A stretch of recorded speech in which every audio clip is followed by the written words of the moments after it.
The context toolbar is a great tool within SOLIDWORKS. It will be displayed whenever you make a selection. However, depending on what you select, the content varies. For instance, if you select a single line, you will see these options. But if you select 2 sketch lines, you will see another set of options. You can add buttons to your context toolbar.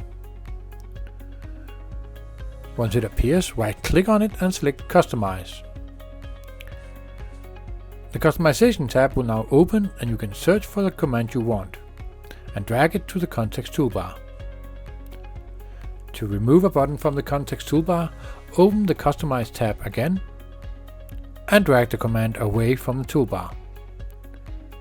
So you cannot change the predefined buttons in the toolbar, but you can of course also disable the toolbar if you want to. Go to Customization menu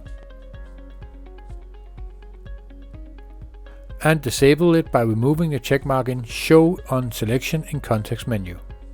With this, the context menu is disabled.